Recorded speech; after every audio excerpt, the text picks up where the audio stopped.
દવા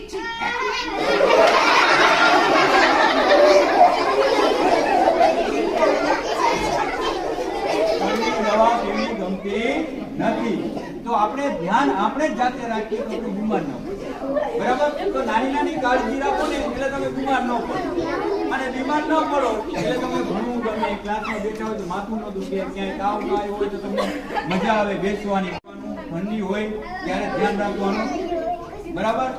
નકર આપણને ખબર છે આપણા આંસુ લુવા બધાય આવશે પણ હા સીધા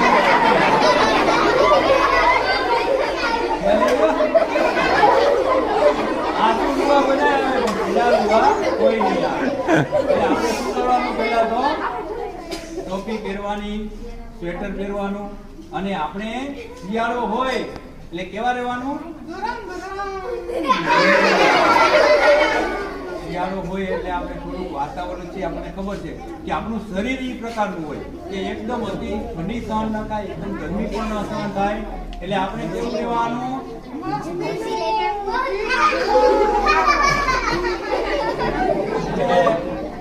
નાની નાની બાબતો છે. શિયાળામાં ગરમ કપડાં પહેરો, જમવામાં ધ્યાન રાખો.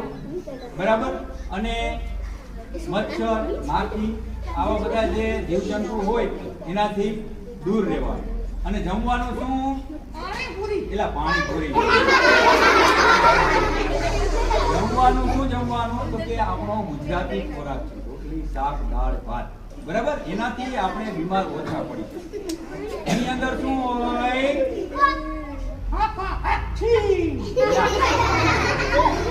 તો કે એની અંદર એવા બધા વાયરસ હોય જેનાથી આપણને એલર્જી થાય, બીમાર પડીએ. એટલે શું કરવાનું?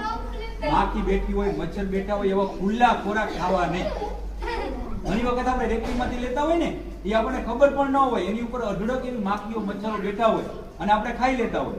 બરાબર? ચોકલેટો એવી ખુલ્લી હોય. ઘણી જગ્યાએ આપણે રેકડીમાં પાણીપુરી છે, દાબેલી છે, તમે ખાતા હોય તો તમે જોજો આજુબાજુમાં કેવી હોય? ગંદકી હોય. અને ગંદકી હોય તો શું થાય? ગંદકી હોય તો આપણે અહીંયા રહી શકીએ નહીં. બરાબર?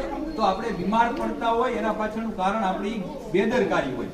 આપણે ધ્યાન ના આપીએ એટલે શું થાય? બીમાર પડીએ. બીમાર પડીએ એટલે શું થાય? હા, બીમાર પડીએ એટલે શું થાય? તો કે આપણે આવી રીતના સૂઈ રહીએ.